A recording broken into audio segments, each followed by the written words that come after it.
Bien, Michel Daigné, donc responsable développement durable au Centre francilien d'innovation, comme l'a mentionné Xavier à l'instant. Je vais vous présenter en quelques mots ce qu'est le Centre francilien d'innovation, ce qui nous sommes et notre offre, et puis je déclinerai, je dirais, cette présentation à travers des exemples de ce que nous faisons en matière d'innovation responsable. Voilà, on va plutôt approfondir l'innovation responsable puisque c'est le sujet aujourd'hui et puis c'est un des cœurs de notre activité au Centre francilien Innovation. Alors, le Centre francilien Innovation ou CFI, c'est un organisme de service public qui a pour mission de soutenir, d'accompagner l'innovation dans les PME en Île-de-France. C'est un organisme qui est financé en grande partie par la région Île-de-France, l'État, l'Europe, pour différentes missions de soutien et d'accompagnement à l'innovation. Nous sommes aujourd'hui 55 personnes et nous œuvrons à la réussite des projets d'innovation dans les entreprises sur le territoire. Donc concrètement, qu'est-ce que ça veut dire? Comment nous aidons ces entreprises? Alors d'abord, notre cible principale, c'est les PME qui sont candidates à l'innovation, pour reprendre une expression de Xavier Pavie. Donc, candidates à l'innovation, ça veut dire qu'elles ne sont pas dans les phases de diffusion d'innovation, mais bien dans les phases amont, de structuration, de mise en œuvre.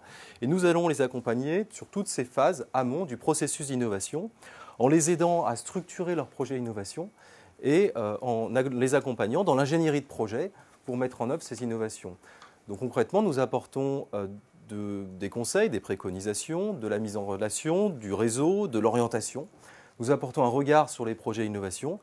Et nous amenons le porteur de projet que nous rencontrons pour la plupart d'entre eux à se questionner sur différentes dimensions liées à leur projet d'innovation. Alors ça peut être des dimensions de marketing, ça peut être des dimensions de valeur, d'utilité perçue par le client, ça peut être des dimensions de stratégie, et puis le périmètre de la recherche et développement, le degré d'innovation, la propriété industrielle, etc., etc. Donc, une vraie expérience et un savoir-faire dans l'accompagnement via l'ingénierie de projet. Et puis, nous poussons pour des entreprises que nous jugeons éligibles, j'y reviendrai, ces différents axes d'accompagnement, notamment sur la dimension développement durable, via une offre d'accompagnement à l'innovation responsable, donc j'y reviendrai un peu plus tard, sur le lien avec la recherche académique, donner un accès aux avancées de la recherche à ces PME innovantes franciliennes. C'est également un axe d'accompagnement sur le renforcement des compétences, aussi bien internes qu'externes au cours d'un projet. On peut avoir besoin de compétences externes dans une logique, par exemple, de sous-traitance, pour des activités, par exemple, de R&D, ou d'une dimension collaborative autour d'un projet. Nous œuvrons également dans la mobilisation des financements publics et privés. Et nous connaissons assez bien, je dirais, les financements publics, puisque nous sommes déjà positionnés à une échelle régionale et nous sommes instructeurs de certaines aides régionales à l'innovation, pour certaines en lien avec Oseo en Île-de-France. Et puis, nous intervenons également dans le développement international, notamment dans le cadre de partenariats, de recherche et développement, par exemple dans des projets européens. Et puis, je dirais, cerise sur le gâteau, nous intervenons sur la promotion de l'offre des entreprises innovantes et la visibilité est importante pour ces jeunes entreprises et pour, je dirais, passer les différents caps, aussi bien du financement que de la mise sur le marché. Donc la connaissance de l'entreprise est importante et nous proposons un certain nombre d'événements, de visibilité, des supports, je dirais, de différents médias pour accompagner ces entreprises innovantes dans leur promotion. Alors notre positionnement et plutôt notre offre, on va dire, d'accompagnement va être différenciée en fonction de deux dimensions que sont le stade de développement de l'entreprise, parce que c'est une entreprise en antécréation, moins de 20 salariés, plus de 20 salariés, et puis en fonction du niveau de maturité du projet. On va aller donc d'un projet, juste une idée, sans business plan, un projet qui est peu formalisé, à un projet plus formalisé avec un potentiel de développement économique, de développement durable ou de lien fort avec la recherche académique. Donc, quand on est souvent dans du high-tech. Et donc, notre offre différenciée, on espère, je dirais, progressive, ça va de l'information, généralement qui est diffusée de manière collective, jusqu'à l'accompagnement sur mesure, en passant par un diagnostic et une orientation. L'accompagnement sur mesure, c'est vraiment un rendez-vous, un coaching d'une entreprise avec plusieurs rendez-vous, avec des conseillers du Centre français d'innovation pendant la durée du projet. Le diagnostic orientation, on est plus sur un contact ponctuel avec un regard sur le projet et une orientation. Et puis l'information, là, c'est plutôt des sessions collectives, d'événements, des newsletters, etc. Il y a d'autres acteurs qui sont positionnés sur ces phases-là, notamment tout ce qui est incubateur, les CCI, etc.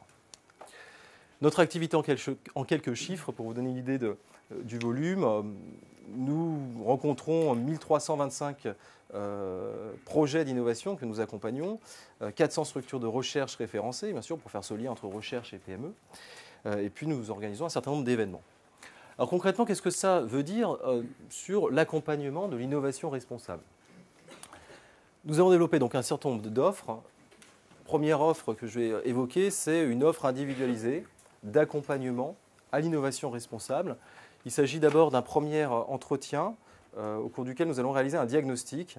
Nous allons nous appuyer sur un outil que nous avons développé, notamment dans le cadre d'un projet européen, qui est le projet européen Karim. J'en dirai deux mots tout à l'heure. Cet outil, en fait, va permettre d'analyser le projet suivant différents critères environnementaux, sociaux, économiques et également managériaux, où on va intégrer ces dimensions de responsabilité à travers le management, par exemple, le management des parties prenantes ou autres. Et donc nous allons questionner le projet avec l'entrepreneur, nous allons détecter les critères qui sont pertinents, et puis la manière dont l'entreprise va prendre en compte ces critères pertinents. Puis bien sûr, on va se poser la question des impacts, comme le soulignait Xavier dans sa définition, des impacts de l'innovation sur les différents critères qui auront été retenus. Suite à cette analyse, nous allons proposer un certain nombre Alors nous allons identifier bien sûr les points faibles, les axes d'amélioration et puis les points forts, donc émettre un avis, et puis proposer des orientations vers des centres de compétences, vers des centres de ressources, vers des financements, des outils, du réseau, etc.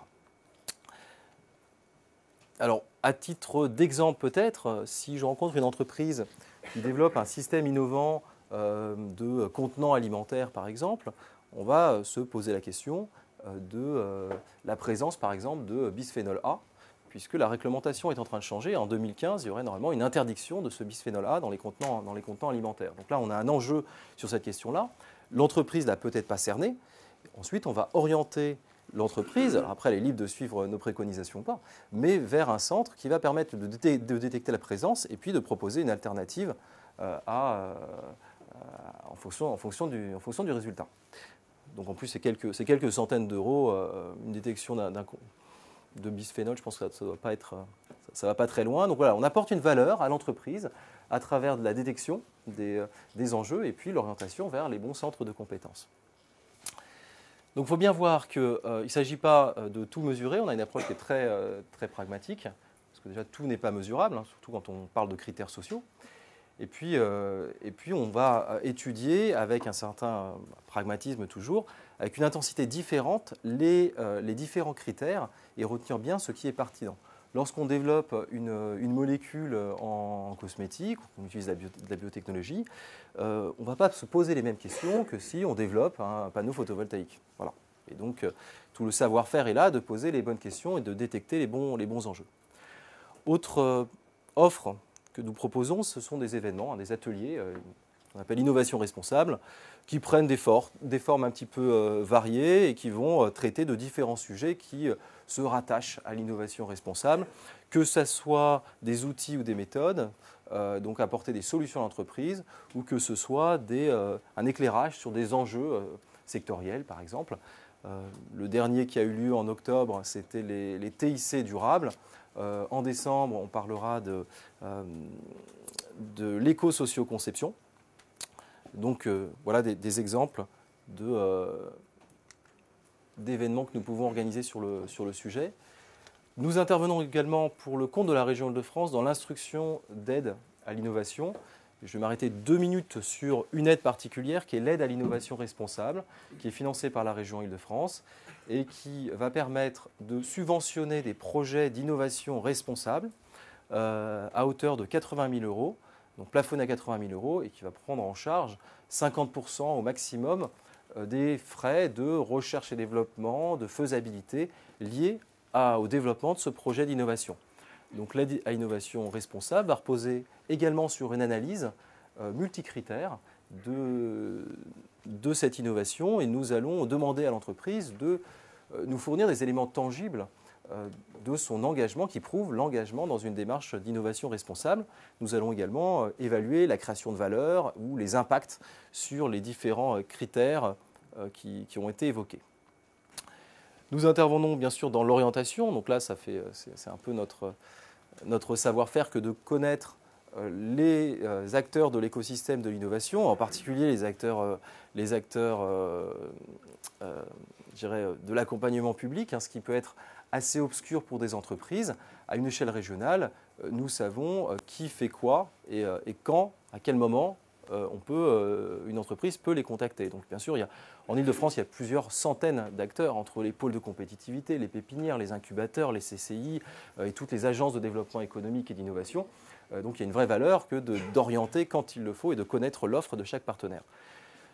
Pareil sur l'orientation vers des centres de compétences techniques et les compétences académiques. C'est aussi un peu obscur, le monde de la recherche pour des entreprises. Et donc, c'est un de nos points forts que de faire ce lien avec ces compétences académiques et également les prestataires privés qui peuvent accompagner les projets d'innovation. Nous proposons donc sur l'axe promotion que j'ai mentionné tout à l'heure, également un événement, par exemple, qui est une remise de trophée de l'innovation responsable, qui va récompenser les entreprises qui se sont distinguées par des projets d'innovation responsable un peu emblématiques et qui ont été subventionnés par l'aide à l'innovation responsable mentionnée précédemment. Une partie des actions dans le domaine de l'innovation responsable s'inscrivent dans le cadre d'un projet européen qui est le projet CARIM. Le but de ce projet, c'est de développer des échanges entre PME et recherche académique, de développer le concept d'innovation responsable, et cela dans une dimension transnationale. Alors CARIM, c'est 8 partenaires qui sont répartis dans différents pays d'Europe du Nord-Ouest. Et nous sommes 3 aujourd'hui à participer activement au développement de l'innovation responsable. Donc il y a d'autres partenaires, mais sur l'innovation responsable, nous sommes 3 principalement impliqués. C'est l'Université technologique de Delft, bien sûr le Centre français d'innovation, et puis l'ESSEC ISIS, qui est venu en renfort nous prêter main forte sur cette dimension-là, et je remercie au passage. Les 4 axes qui structurent un petit peu ces travaux sur l'innovation responsable, ce sont les suivants. D'abord, la définition de cadre de ce que c'est que l'innovation responsable et concrètement comment ça se décline notamment dans les entreprises. Deuxième dimension, c'est la sensibilisation de l'écosystème, la diffusion au sein du réseau d'innovation. Troisième dimension, c'est l'accompagnement des PME innovantes. Et dans ce cadre-là, nous avons développé notre offre innovation responsable avec un outil adapté. Et puis, c'est la structuration d'un réseau. Alors, j'en termine là. En conclusion, voilà, je vous ai mis quelques liens de sites que nous gérons. Le site internet du Centre français d'innovation, le site internet du projet CARIM.